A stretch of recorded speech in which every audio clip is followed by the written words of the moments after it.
Coming up on MCTV this week, Monmouth College matriculates its largest class of students, and Warren County celebrates its annual Prime Beef Festival. This week starts now.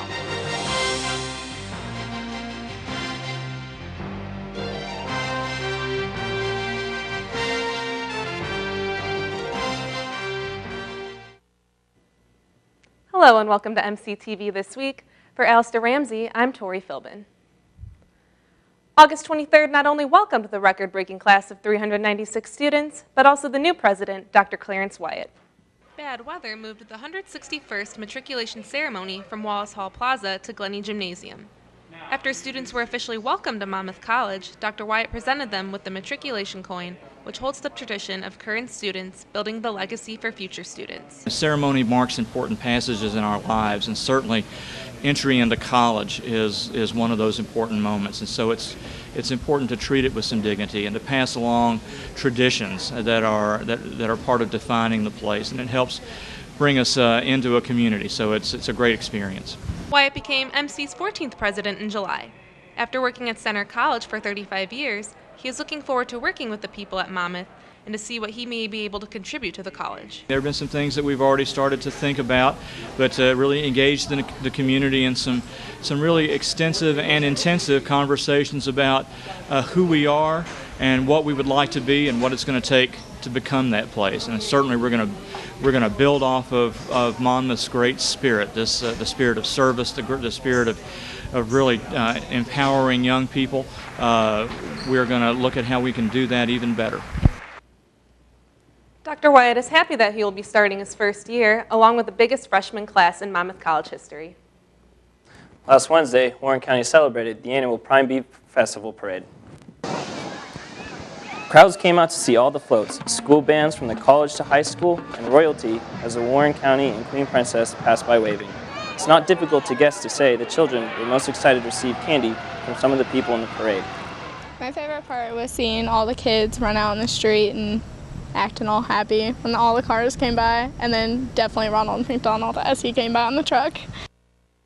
The Prime Beef Festival Parade was organized in 1946 as a way to celebrate the return of soldiers from World War II. Last week, the Prime Beef Festival featured 3 days of fun. Hundreds of people event. Children old and young alike took turns riding the rides and trying their hand at different carnival games, hoping to win big prizes. Any fair would not be complete without fair food favorites such as funnel cakes and caramel apples. This year also featured something different. The Monmouth Roseville Drama Club put on a play at the main stage about a zombie apocalypse. It's such a tradition. We used to come when I was real little, and I know it was around years and years before that. And I think for a lot of people, you just come out here because for people my age, it's nostalgic. And it's kind of fun when you remember when you were a kid and then you bring your own kids out. The festival will be back next year from September 3rd through the 5th. As Monmouth College labored on Labor Day, the History Department took time out to talk about the holiday. Department Chair Stacy Cordery and her colleagues of the History Department hosted its 7th annual Labor Day lecture. Historian and author Eric Gelman spoke in Patty Auditorium about modern labor and civil rights movements. Gelman is currently working on his 3rd book and has just recently begun another year of teaching at Roosevelt University. He is extremely passionate and intrigued about the work he does with labor and civil rights movements. So you know what the CTA is like. In 1968, it was a little bit different about what I knew about civil rights and what I knew about Chicago history out the window. The basic theme of the talk was that there was this incredible movement that has gone unrecognized, and how critical it is in terms of thinking about our contemporary urban crisis today, and how that 1960s history really speaks in an empowering way to current movements for social justice. If you'd like to learn more about Dr. Gelman or his books, please visit sites.roosevelt.edu/egelman. On Saturday, MC saw its first Fusion Fest. Friday evening, volunteer playwriters from the college faculty, staff, and students were given 12 hours to write a 10-minute script for a small group of actors. They were also given a short phrase that had to be used somewhere within their play. The actors and a director took over at 7:30 on Saturday morning and then had 12 hours to perfect the performance. All 4 plays submitted were performed at the Fusion Theater at 7:30 Saturday evening. When interviewed about the experience, David Wright and Maxwell Hawley said that being given a phrase or theme for their play was very helpful because it gave them a place to start, and knowing who their actors were helped them to develop some of their characters better. Do it to the best of your ability. And we all love theater.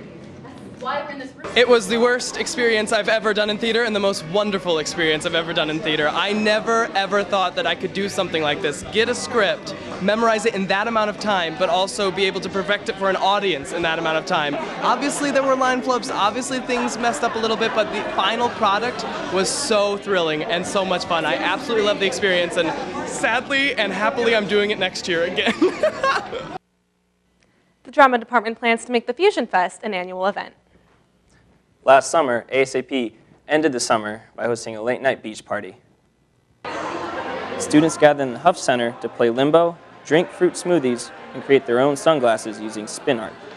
Except for sand, access to Pepper Natatorium and the volleyball courts completed the beach idea. It's not difficult to say that this event provided a fun-filled Friday night for students. The first week of school, this is like our first big event, and it's a way for us to reach out to the freshmen and show them what we do, and also to market to the entire campus, because we just want to promote having fun all over the campus, and it's all free, so why not come? ASAP's next event will be a coffee house open night held in the underground on Tuesday, September 11th at 9 p.m. Taking a look at some events on campus this week. Thursday night, Dope Street Theater hits the stage at the Wells Theater at 7. Later that night at 9, ASAP will hold its first coffee house open mic night in the underground. And on Saturday morning, the annual cultural fair will bring entertainment and food from different cultures to the Dunlap Terrace at 11. Coming up next in sports. Football season is here once again. I'll have the highlights next.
The Fighting Scots football team finished 5-5 in 2013, with 3 of those losses coming by 3 points or less. The Scots are looking to get over the hump this year.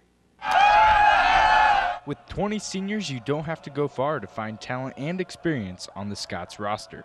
And if you're looking for a strong defense, look no further. Defensively, I'd say Jack Porter, A.J. Messick, and then obviously our defensive backfield, which is pretty veteran, are going to be, with Jacob Wilson and Alex Shepard, Michael Lafferty, and then a plethora of kids that probably can play for us at corner. So, I think if we can get all those guys rolling and we stay healthy, I feel really good about it. 3, 1, 2, 3. Offensively, the Scots lose all-time leading rusher Trey Oakham, who came up through the ranks as a freshman to become a starter his senior year. Coach Bell is looking to do the same with this year's running backs. I think Michael Beanie's a great example of that, and waiting, till his senior year to be able to start at tailback, having played other positions, prior to that. But it's a very talented group for sure. The unanswered question is, how will the young Tanner Matlick perform at quarterback? The 6'4", 225-pound sophomore played in 4 games last season, winning 3 of them. 4 games, it feels like a ton for me. I really grew up a lot last year in those last 4 games, so I feel pretty good going in this season. He's still a pup right now, and he's still learning, and every game is going to be a progression in what he's trying to do. But he's very confident, I'll tell you that. Very poised, good leader. Technical stuff will come as the years pile on, but there's no question he can make the plays when they're there. The last conference title for the Scots was in 2011, and the quest for an 18th conference championship starts against Hope College. So let's get right to it. Hope started the game strong, scoring the first touchdown within minutes of the 1 p.m. kickoff, but Michael Beanie got the ball rolling for the Scots. He scored the Mama's first touchdown at the end of the first quarter. 2 more touchdowns by sophomore Brandon Jackson and freshman Trent Raines in the second quarter gave Monmouth a lead.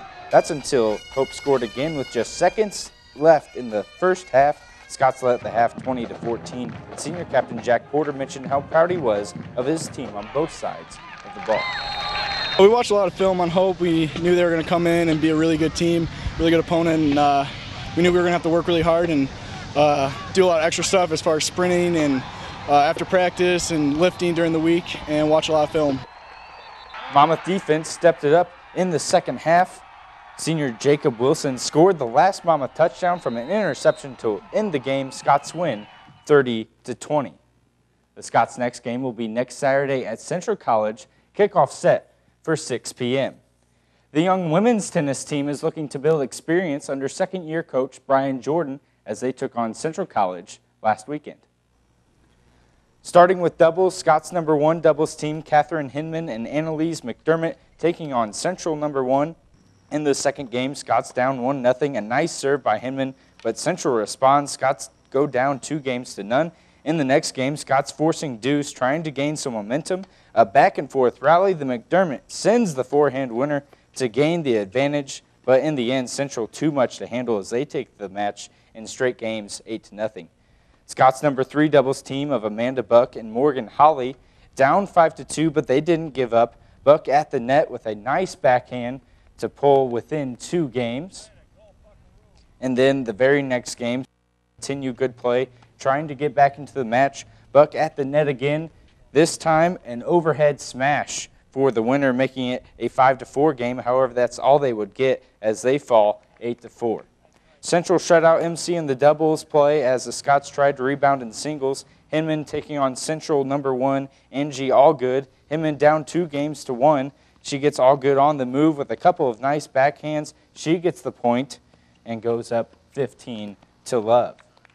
Game point now for Hinman, coming to the net with a forehand winner. She ties it up at 2 games apiece in the first set, but Hinman couldn't hang on, losing the match 6-3, 6-0. Central too much to handle as they complete the shutout, but Hinman says there's still a lot more to come this season. The matches have been really great. I'm excited for the rest of the season. I know last year we didn't do too well as a team, but I know we're definitely improving, and hopefully we'll get a couple more wins. The Scots are 1-5 on the season as they are currently taking on Knox College. The women's golf team began their season last weekend under new head coach Ashley Sims.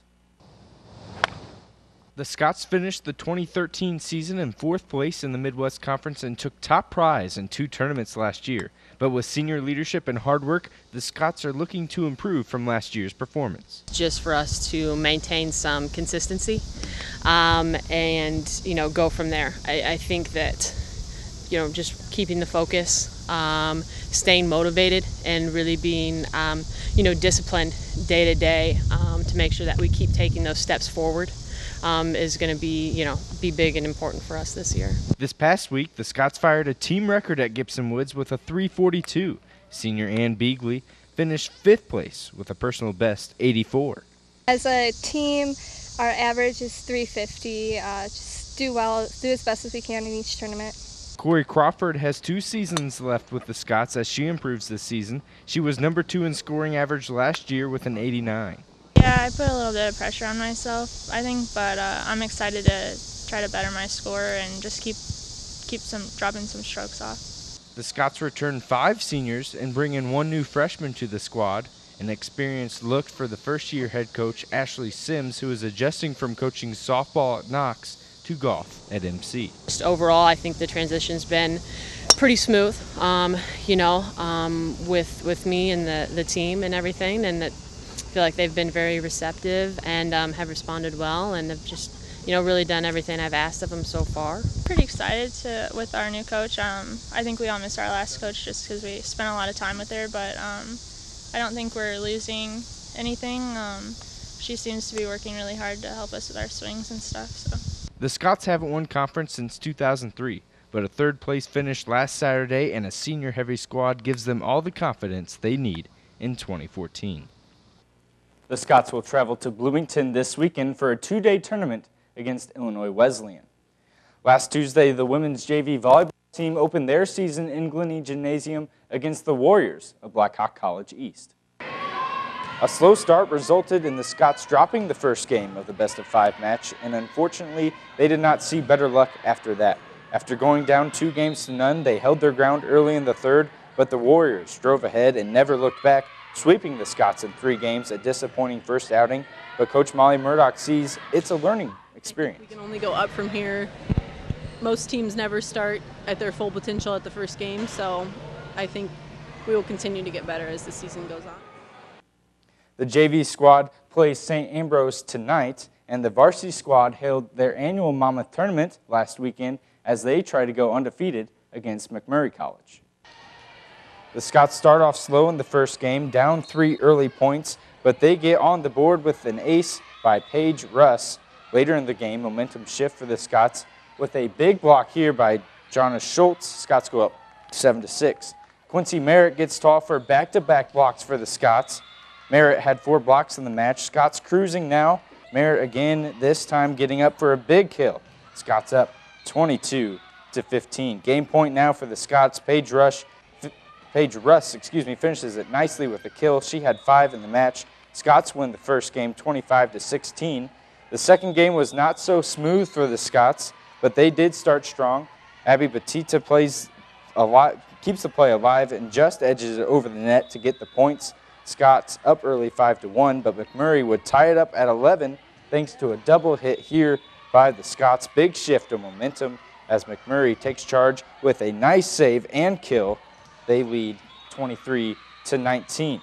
The Scots not giving up as they try to hang on, setting it up nicely for an aggressive spike here by Quintessa Keating. She gets the kill. She had 18 in the match, but match point now for McMurray. Too hot to handle for the serve. The Scots, as they drop game 2, 25-20, but they finish strong to win the next 2 games to defeat McMurray in 4 games. They go undefeated 3-0 in the Monmouth Invite. Next up for the Scots, they head to Illinois College on the 12th to take on Central in the IC Invite. There's your look at sports. Here are your scores for this week.